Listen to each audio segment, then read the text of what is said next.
Olá, pessoal. Eu me chamo Alana Carolina Kopczynski e essa é uma aula destinada aos alunos do oitavo ano do ensino fundamental, da disciplina de História.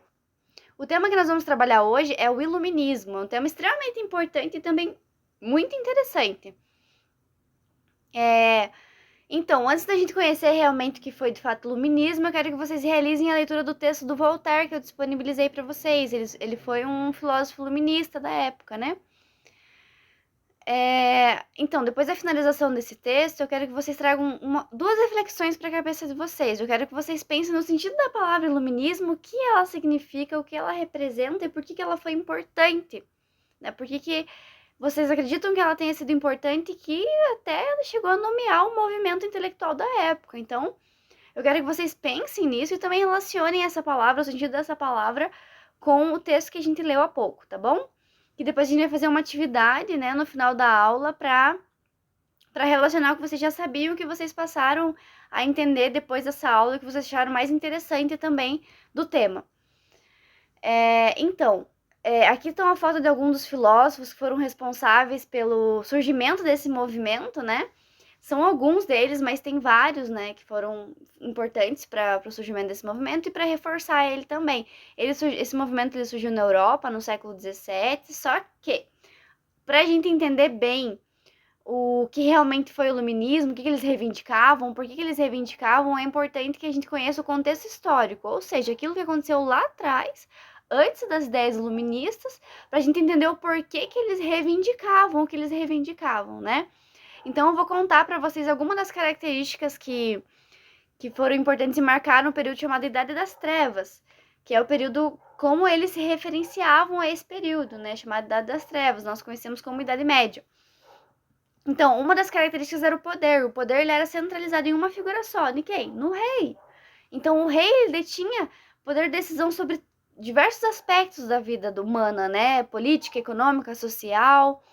Enfim, ele tinha um poder de decisão bem grande na sociedade, né? Ele era absoluto. A segunda característica que eu trago para vocês é o próprio teocentrismo, ou seja, né, a crença, a fé, a religião católica como destino, como predestinação da nossa natureza humana e também não humana, né? Então, e também como principal produtora de conhecimento. E quem não seguisse a fé católica, a crença, essa mesma religião cristã, era perseguido e julgado. Isso aconteceu muito com os judeus e muçulmanos da época. Essa é uma das principais críticas dos iluministas, né, contra esse período. Outra característica também muito importante era como a sociedade se organizava hierarquicamente. Ela se organizava através de estamentos, era uma sociedade estamental. Mas o que será que seria a sociedade estamental? Eu quero que vocês imaginem uma pirâmide. Imaginaram uma pirâmide? E essa pirâmide ela é dividida em 4 níveis, tá bom? O primeiro nível, ele é reservado para o rei, né? É o topo, é lá em cima, é o nível mais alto que alguém pode chegar, o monarca, o rei. Logo depois vem a nobreza, logo depois vem o clero e logo depois vem os servos, né? Os servos são todos aqueles que não fazem parte dos 3 estamentos, das 3 classes, né? Comerciantes, artesãos, né? Os servos escravos. E assim, é, quando as pessoas nasciam naquela época, elas nasciam em determinada classe. E essas pessoas elas não poderiam de forma alguma ascender de classe. Elas não poderiam subir de servos para nobreza, por exemplo. Né? Era uma predestinação de Deus. Você nascia servo e você morria servo, né? Então, ou você nascia da nobreza e morria na nobreza também. Então, essa era. Não havia mobilidade social, não tinha como você ascender de classes. A economia da época, antes das ideias iluministas, era baseada no mercantilismo. Como era o rei que gerenciava a economia da época, no comércio também não seria diferente. Então, esse comércio, essa economia era baseada no acúmulo de riquezas para cada vez mais fortalecer o rei, né? Com essa intervenção direta do Estado. Então, o rei dava mais poder ao rei através da economia. A partir daí, a gente consegue perceber um pouquinho do contexto histórico do período da Idade Média, antes da chegada das ideias iluministas, né? Tá, a gente já falou bastante sobre iluminismo, e agora a gente vai entender o que realmente foi de fato esse movimento iluminista, né? O iluminismo. Então, ele foi um movimento intelectual que surgiu na Europa no século XVII. ela surgiu a partir de alguns filósofos e pensadores, né? E até da classe popular mesmo, que já não estava mais concordando com o rumo que a sociedade estava tomando, né?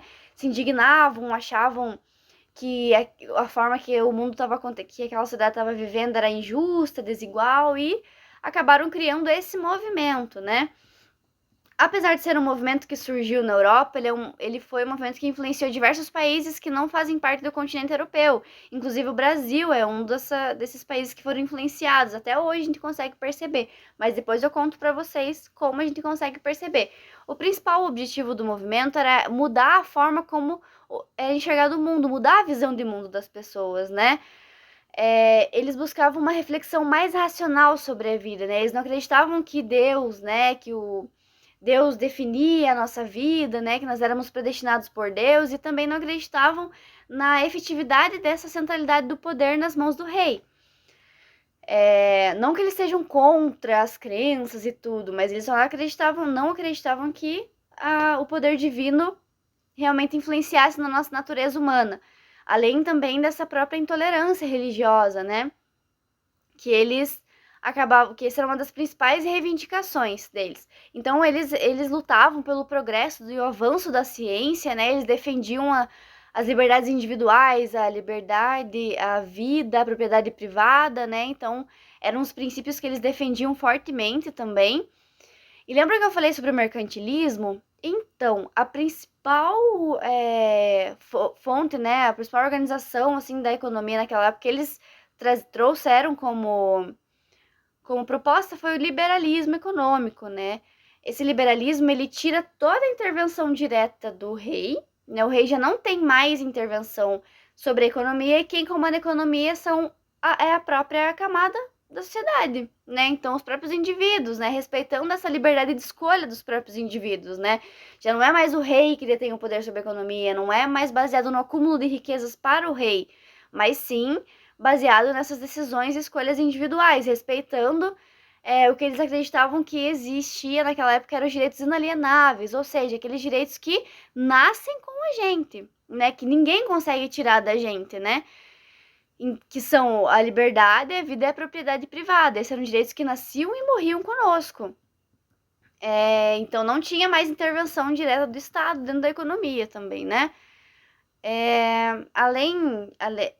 Para isso, né, eles construíram diversos livros, né, que foram extremamente importantes para reforçar o movimento, que chegou inclusive nas camadas populares, né, e que viajaram o mundo afora para realmente passar essa ideia iluminista, né, que por isso que influenciou tantos outros países, que não só os países do continente europeu, inclusive algumas revoltas, né, foram influenciados, revoltas que aconteceram aqui no Brasil, a própria Revolução Francesa em 1789, teve influência do iluminismo, né? Além dessa transição para a sociedade moderna. Então, antes do iluminismo, nós vimos uma sociedade da Idade Média, né? Agora a gente já está para uma transição para a sociedade moderna.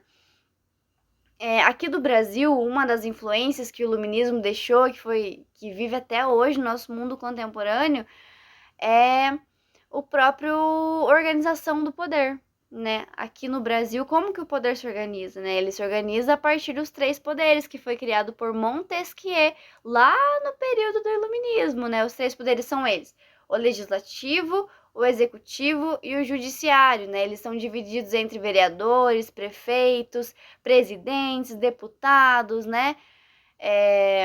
Então, não há uma centralidade do poder, não existe um poder, existem três poderes. Esses três poderes se fiscalizam, né? Então, já não há mais aquilo de uma pessoa só, um órgão só, né? Representar todo o poder. Esse é uma das características que o iluminismo deixou aqui para nós no Brasil, né? Além que existem várias outras também, né?